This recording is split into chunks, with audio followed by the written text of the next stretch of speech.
Lorsqu'un élu cesse d'avoir des relations sexuelles, le monde spirituel ne reste pas silencieux. Il change, il tremble. Les démons se mettent à murmurer. Les esprits de la luxure se déploient. Les tentations se multiplient du jour au lendemain. Pourquoi? Parce que l'enfer sait ce qui l'attend. Un élu consacré ne se contente pas d'éviter le plaisir, il évite son pouvoir d'éveil. Vous pensez que c'est juste du célibat? Non. C'est une déclaration de guerre, et le royaume des ténèbres le sait. Lorsqu'un élu ferme cette porte, quelque chose d'ancien s'ouvre. Une clarté divine, une autorité prophétique, une onction infalsifiable. Voilà pourquoi vous êtes attaqués, voilà pourquoi vos rêves ont changé. Voilà pourquoi la pression a augmenté, parce que votre pureté est prophétie et enfer. On panique toujours quand la prophétie se met en marche. Alors si vous vous demandez pourquoi c'est devenu plus difficile après votre arrêt, restez avec moi, car ce que vous allez entendre vous expliquera le combat, vous ouvrira la voie à la sagesse et vous rappellera qui vous êtes vraiment. Si vous êtes déjà engagé dans ce voyage ou prêt à vous y lancer, aimez cette vidéo et commentez 99 dès maintenant. 9 est le nombre de la finalité divine et le double 9 signifie que votre passé est terminé, votre consécration est complète. Allons plus loin. On vous a dit que votre corps était un temple, mais on ne vous a jamais dit de quel genre. Non pas un temple fait pour l'encens et les chants doux, mais un temple forgé pour le feu, pour le combat, pour la gloire. Corinthiens 6,19 ne dit pas que votre corps est une décoration pour Dieu. Il dit qu'il est la demeure de son esprit et que là où l'esprit de Dieu habite, là est la puissance, là est le combat, là est la victoire. Lorsqu'un élu cesse de donner son corps au péché, quelque chose de surnaturel se produit. Vous ne vous contentez plus d'adorer Dieu avec votre corps. Vous l'utilisez comme une arme. Chaque nom adressé à la chair est une épée dégainée dans l'esprit. Chaque désir refoulé est un poignard contre les plans de l'enfer. Chaque fois que vous choisissez la solitude plutôt que la séduction, vous ne vous isolez pas. Vous vous consacrez. Le ciel n'oint pas le confort. Sacrifié, et votre corps, une fois abandonné, devient un autel vivant où le feu ne s'éteint jamais.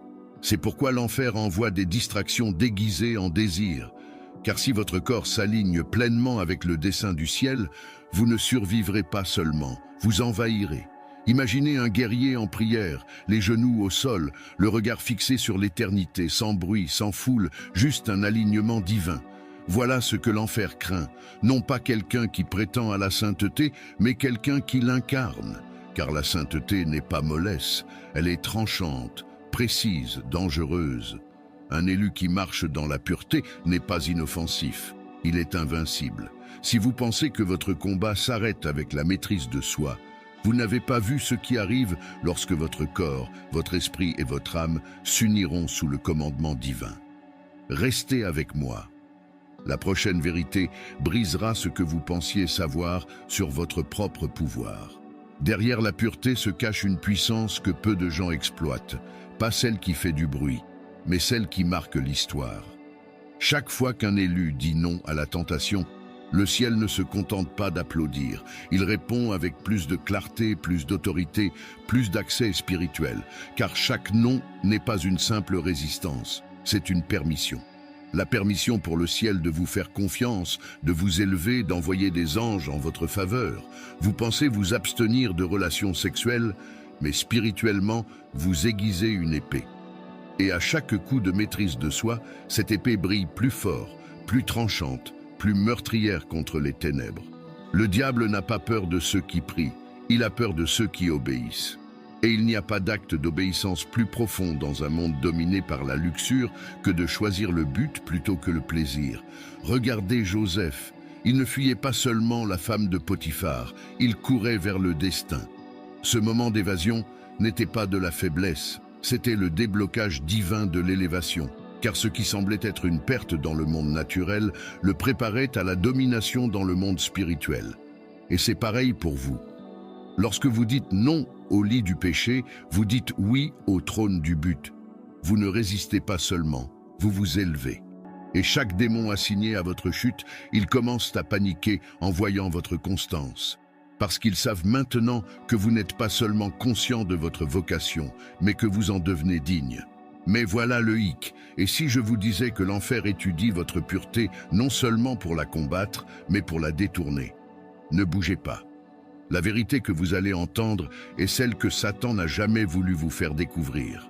L'enfer ne se contente pas de remarquer votre énergie sexuelle, il la traque, il l'étudie. Il craint ce qu'elle pourrait devenir si elle s'abandonnait totalement à Dieu. Car l'énergie sexuelle est sacrée. Elle n'a jamais été destinée à être gaspillée. Elle a été conçue pour créer la vie, l'héritage, l'alliance, et tout ce qui détient le pouvoir de créer a le pouvoir de détruire s'il est mal utilisé. C'est pourquoi, dès qu'un élu choisit le célibat, un changement se produit dans l'invisible. Des démons lui sont assignés, non pas pour te tuer, mais pour te distraire, te séduire, te vider. Tu crois que ce ne sont que des pensées lascives venues de nulle part, de simples rêves normaux qui te semblent trop vivants, de vieilles aventures qui te refont surface? Non, ce sont des opérations spirituelles, des attaques coordonnées d'entités démoniaques. Les esprits incubes et succubes ne s'en prennent pas aux rebelles, ils s'en prennent aux justes, à ceux qui ont décidé de fermer toutes les portes et allumer plutôt un feu. Avez-vous déjà remarqué à quel point la guerre s'intensifie juste après avoir pris la décision de rester pur? Les rêves s'assombrissent, la tentation s'intensifie, même votre corps a l'impression de vous trahir. Ce n'est pas seulement une question de biologie, c'est une guerre, car la pureté sexuelle est plus que l'abstinence. C'est la possession d'un pouvoir sacré. Et les démons n'attaquent pas ce qui n'est pas dangereux. Ils veulent votre énergie, ils veulent votre concentration, ils veulent votre feu.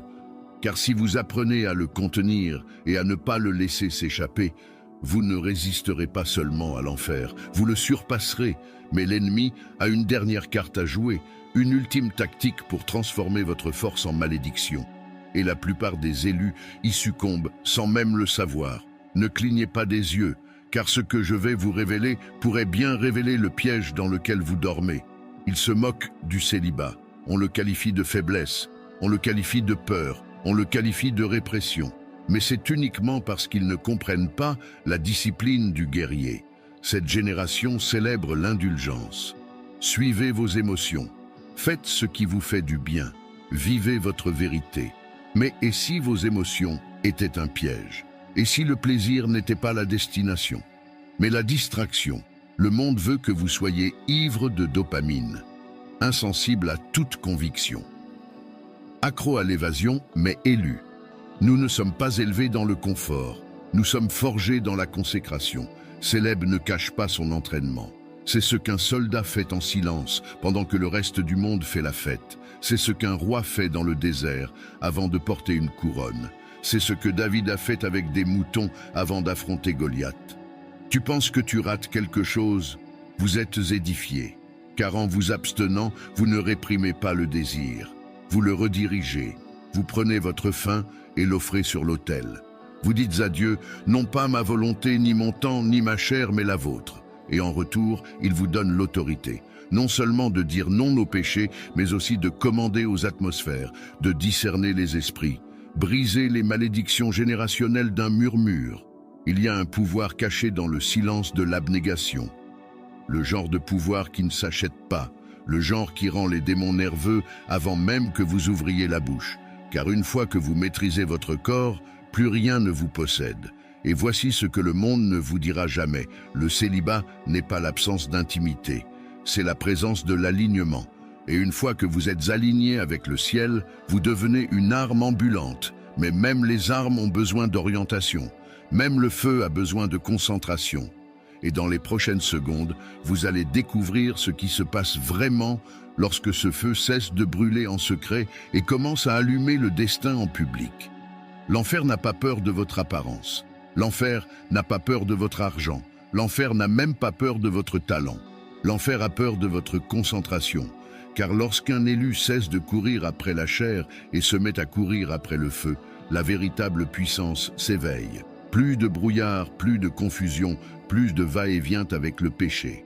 Quand le bruit du désir s'éteint, la voix de Dieu s'amplifie. Quand les distractions disparaissent, les instructions divines surgissent. C'est alors que vos prières passent de la survie à la stratégie.